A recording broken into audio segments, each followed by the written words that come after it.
Hello everyone. आज हम MP set के लिए कुछ इम्पॉर्टेंट एमसीक्यू डिस्कस करेंगे। ये एमसीक्यू मैंने काफ़ी ज़्यादा इम्पॉर्टेंट है और मैंने इन सारे प्रीवियस पेपर का एनालिसिस करके कुछ क्वेश्चंस प्रिपेयर किए हैं जिनसे रिलेटेड काफ़ी सारे क्वेश्चंस आते हैं। कुछ फैक्ट बेस्ड क्वेश्चन है और कुछ ऐसे क्वेश्चंस है जिनकी टर्म्स इंपॉर्टेंट होती है, जिनसे क्वेश्चंस पुट होते हैं। तो सबसे पहले अगर हम देखते हैं, जो biodiversity act of India was passed by parliament, तो कब पास हुआ था बायोडाइवर्सिटी एक्ट? ये हुआ था 2002 में। नेक्स्ट क्वेश्चन आता है अर्थ समिट का। अर्थ समिट जो होता है, ये होता है बायोलॉजिकल डाइवर्सिटी के कंजर्वेशन के लिए अर्थ समिट आया था, और ये आया था 1992 में रियो डी जेनेरियो में आया था। मतलब वहाँ पर इस अर्थ समिट को आयोजित किया गया था। इसके अलावा नेक्स्ट आता है वर्ल्ड समिट। जो वर्ल्ड समिट होता है वो होता है जोहान्सबर्ग, ये साउथ अफ्रीका में पड़ता है। वहाँ पर हुआ था वर्ल्ड समिट। वर्ल्ड समिट और अर्थ समिट से क्वेश्चन हर बार आते हैं। अगर हम बात करते हैं कि जो पिरामिड ऑफ नंबर होता है वो हमेशा ही अगर हम देखते हैं तो इन्वर्टेड बनता है, कि जिसमें प्रोड्यूसर्स का नंबर ज़्यादा होता है। लेकिन नंबर के पिरामिड में अगर बात करते हैं कि कौन सा पिरामिड इन्वर्टेड होता है, तो वो होता है ट्री इकोसिस्टम। मतलब क्या होता है, एक ट्री में क्या होता है, ट्री का नंबर 1 होता है, तो नीचे का बेस जो पोर्शन होगा वो छोटा बनेगा। उस ट्री के ऊपर कई सारे बर्ड्स रहती हैं, तो उससे ज़्यादा बर्ड्स की संख्या होगी, और उस बर्ड्स के ऊपर कई सारे पैरासाइट्स रहते हैं, तो पैरासाइट या अगर कुछ और स्मॉल माइक्रो ऑर्गेनिजम्स, तो उनकी संख्या ज़्यादा होती है, तो इस तरह का पिरामिड इन्वर्टेड बनता है। तो जो पिरामिड ऑफ नंबर यूँ तो हमेशा आपका इन्वर्टेड बनेगा, लेकिन अगर अपराइट बनता है, लेकिन अगर इन्वर्टेड पूछते हैं कि इन्वर्टेड पिरामिड कहाँ होता है, तो होता है ट्री में। और अगर इसी तरह से इन्वर्टेड पिरामिड पूछता है मास का, तो वो बनता है पोंड और एक्वेटिक, जितने भी होता है मास का, वो बनता है इन्वर्टेड।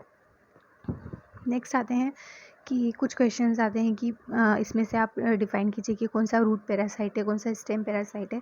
तो स्टेम पैरासाइट में हमको पता है कि टोटल स्टेम पैरासाइट में कस्कुटा या मरबेल आ जाती है, और जो पार्शियल स्टेम जो होते हैं पैरासाइट, उसमें क्या क्या चीज़ें आ जाती है, एक आता है विस्कस और लोरेंथस आ जाता है। रूट पैरासाइट की बात करें तो इसमें भी टोटल जो रूट पैरासाइट होते हैं वो है ओरोबेंकी, रेफ्लिशिया और एक और है बेलेंडोफोरा, और एक और आता है, अगर पार्शियल रूट पैरासाइट की बात करते हैं तो आता है सेंटेलम और स्ट्रेगा। तो इस तरीके से इनसे भी काफ़ी बार क्वेश्चन पुट होते हैं। एक तो होता है कस्कुटा से भी होता है, एक लोरेंथस से, और एक ओरोबेंकी, रेफ्लिशिया से और बेलेंडोफोरा से। इस तरीके से क्वेश्चन पुट होते हैं। नेक्स्ट आता है सेप्रोफिटिक प्लांट्स। इनमें कौन कौन से प्लांट्स ऐसे हैं जो सेप्रोफिटिक होते हैं, तो वो होते हैं मोनोट्रापा।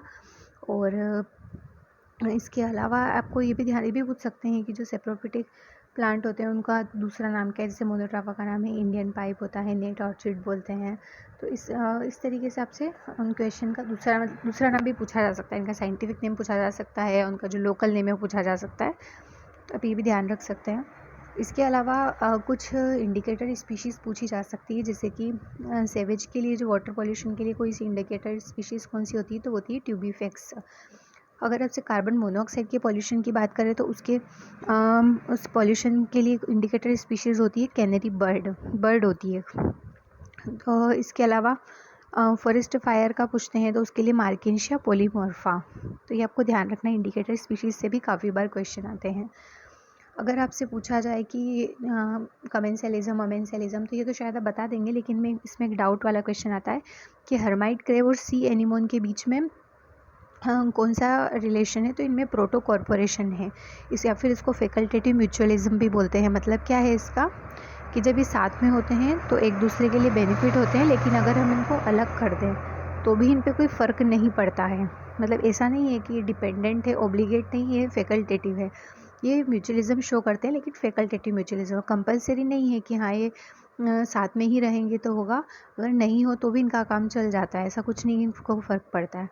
नेक्स्ट आता है क्लॉन फिश और सी एनिमोन। इनमें कमेंसलिज्म होता है, यानी एक का क्या फ़ायदा होता है और दूसरे को कोई फ़र्क नहीं पड़ता, +0 का इनमें रिलेशनशिप होता है।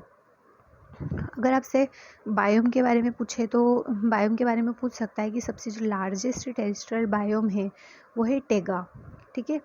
इसके अलावा जो सबसे ज़्यादा बायोडाइवर्सिटी होती है वो कौन से आपको इकोसिस्टम में देखने को मिलेगी या कौन से रेन फॉरेस्ट में देखने को मिलेगी, तो वो होती है ट्रॉपिकल रेन फॉरेस्ट में हमको सबसे ज़्यादा बायोडाइवर्सिटी देखने को मिलती है।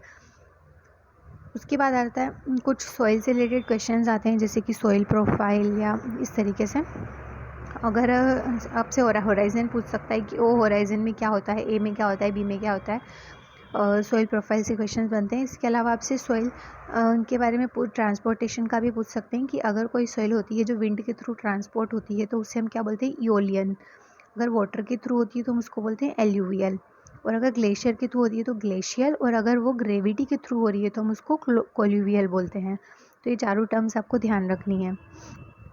नेक्स्ट आता है जो टर्म है नीश, जो किसने दी है, ग्रीनियल ने। ग्रीनियल, ये आपको ध्यान रखना है। इसमें डायरेक्ट साइंटिस्ट का नाम पूछ लेते हैं तो काफ़ी लोग कंफ्यूज होते हैं। तो ग्रीनियल ने दी थी। और की स्टोन स्पीशीज़ ऐसी स्पीशीज़ जो काफ़ी इंपॉर्टेंट रोल करती है किसी भी इकोसिस्टम के अंदर, तो वो वाली टर्म दी थी पेने ने। तो ये भी आप ध्यान रख सकते हैं। इसके अलावा कुछ टर्म्स होती है। प्लेक्टोन्स क्या होते हैं, प्लेक्टोन यानी फ्री फ्लोटिंग ऑर्गेनिज्म जो कि एक्वेटिक बॉडी में फ्री फ्लोट करते हैं। न्यूस्टोन जो कि प्रेजेंट होते हैं एयर, वाटर और उसकी सरफेस के बीच में जो प्रेजेंट होते हैं, हम न्यूस्टोन बोलते हैं। नेक्ट्रॉन जो कि फ्री स्विमर है, मतलब कि वो वाटर करंट के अगेंस्ट भी स्विम कर सकते हैं। और भी बेंथोस होते हैं, वो होते हैं बॉटम ड्वेलर, मतलब कि जो नीचे जो अफोटिक जोन होता है वहाँ पर प्रेजेंट होते हैं। अगर आपसे पूछा जाए कि पहला नेशनल पार्क कौन सा है इंडिया का, तो जिम कॉर्बेट पार्क है, जिसे हेली नेशनल पार्क भी बोलते हैं, उत्तराखंड में। और अगर वर्ल्ड का पूछता है तो आपको बताना है येलोस्टोन नेशनल पार्क। नेक्स्ट आता है जो ग्रीन हाउसेज गैसेज, उसमें क्या क्या उनका परसेंटेज है। सबसे ज़्यादा कार्बन डाइऑक्साइड 60%, देन मीथेन आता है CH4 20%, फिर क्लोरोफ्लोरोकार्बन 14%, नाइट्रस ऑक्साइड 6%। इसके अलावा डिसीज से क्वेश्चंस आते हैं इन्वायरमेंट वाले टॉपिक से। तो कैडमियम की वजह से होती है इटाई डिसीज़, आर्सेनिक की वजह से ब्लैक फुट होता है, और मर्क्यूरी की वजह से मीना माता डिसीज़ होती है। मीना माता और कैडमियम वाली इटाई से हर बार क्वेश्चन पुट होते हैं। इसके अलावा नाइट्रेट वाला आ जाता है कि ब्लू बेबी सिंड्रोम उससे होता है, नाइट्रेट की कमी से होता है। इसके अलावा आ जाता है हमारे पास जो टर्म आ जाती है ऑट इकोलॉजी और सीन इकोलॉजी, टर्म के बारे में भी क्वेश्चन आया था लास्ट ईयर। तो जो टर्म ऑट इकोलॉजी और सीन इकोलॉजी प्रपोज करी थी स्कोट्स और किर्चनर ने, ठीक है। आपको ध्यान रखना है ऑट इकोलॉजी में क्या होता है, एक स्पीशीज़ और उसके इकोसिस्टम के बीच में स्टडी की जाती है। और सीन इकोलॉजी एक बहुत बड़ी कम्युनिटी का पार्ट होता है जो कि उसके एनवायरनमेंट से कम्युनिकेशन शो करता है। तो इससे ऑट इकोलॉजी और सीन इकोलॉजी के बारे में भी आपसे क्वेश्चन पूछे जा सकते हैं। ये MP सेट के अकॉर्डिंग काफ़ी सारे इंपॉर्टेंट क्वेश्चन थे। अगर आपको ये वीडियो पसंद आता है तो प्लीज़ इसे लाइक कीजिए, और अगर आप चाहते हैं कि मैं और इस तरीके से क्वेश्चन बनाऊँ तो प्लीज़ आप मुझे कमेंट में ज़रूर बताइए।